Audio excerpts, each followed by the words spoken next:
Semuanya, perkenalkan nama saya Anindya Herawati dengan NIM G00250055 dari SKD A1. Jadi, di sini saya akan menjelaskan anatomi organ genitalia dan feminina. Langsung saja kita masuk ke soal. Jadi ada seorang perempuan yang berusia 25 tahun dan baru saja menikah sekitar 3 bulan lalu.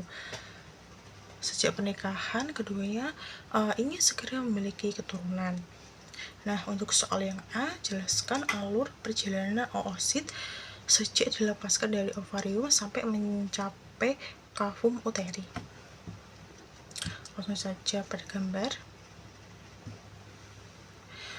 Jadi yang pertama itu ada terjadi ovulasi atau pelepasan dari ovarium. Nah, prosesnya itu dimulai di ovarium ketika folikel di graft matang pecah akibat lonjakan LH. Kemudian oosit sekunder itu kan dilepaskan dari permukaan ovarium ke dalam rongga peritoneum. Kemudian ada penangkapan oleh Vibriae. Ini seperti gambar. Ujung tuba fallopi memiliki struktur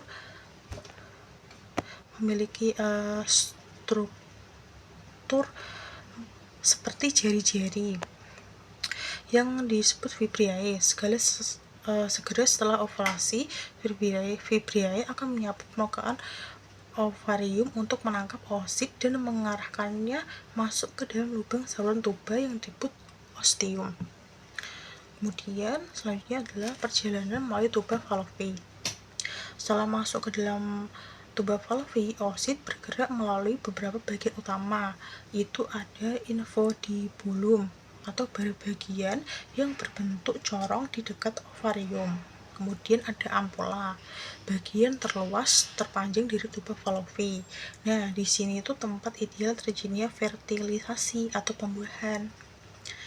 Selanjutnya ada istium, bagian saluran yang lebih sempit dan berdinding tebal yang menghubungkan tuba dengan rahim. Selama di tuba, oosit bergerak sendiri, melainkan didorong oleh getaran silia atau rambut halus pada epitel dinding tuba serta kontraksi peristaltik pada otot polos.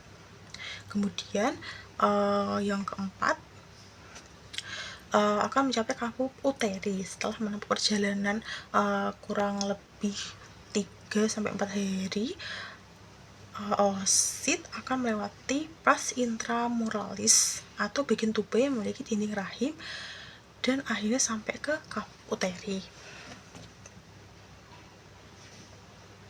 Kemudian lanjut ke pertanyaan B, jelaskan di mana lokasi fertilisasi yang paling sering terjadi.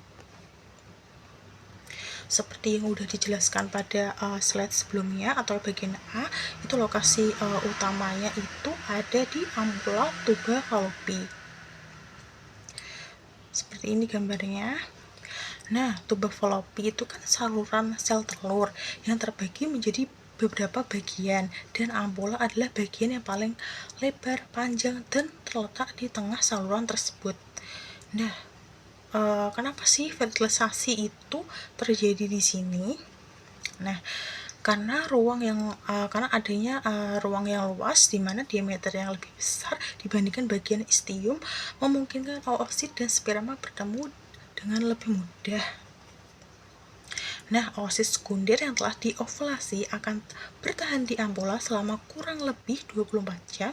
Jika sperma akan mencapai lokasi ini dalam rentang waktu tersebut, maka pembuahan akan terjadi. Selanjutnya, untuk pertanyaan yang C atau terakhir, jelaskan mengapa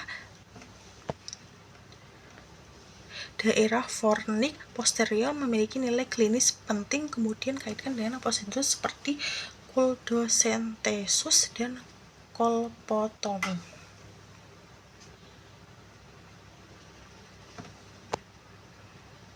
Nah, seperti ini ya. Yang hijau-hijau ini adalah cerviknya.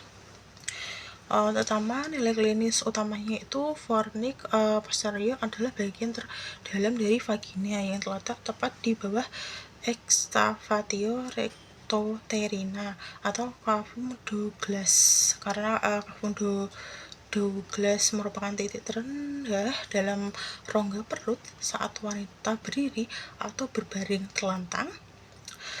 Cairan abnormal seperti kayak darah atau asites akan berkumpul di sini. Terus selanjutnya itu ada kuldosentesis. Nah, ini itu adalah prosedur diagnosis di mana jarum dimasukkan melalui fornik posterior untuk mengambil sampel cairan dari Cavum Douglas. Tujuannya itu adalah untuk mendeteksi adanya pendarahan internal. Kemudian itu yang terakhir ada kolpotomi posterior. Ya, ini adalah prosedur bedah di mana dilakukan inisiasi atau irisan pada dinding vagina di fornik posterior untuk mencapai rongga peritoneum.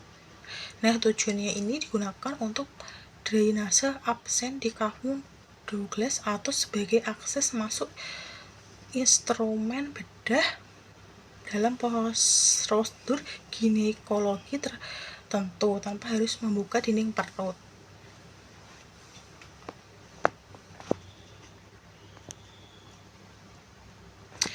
Sekian video dari saya. Dadah.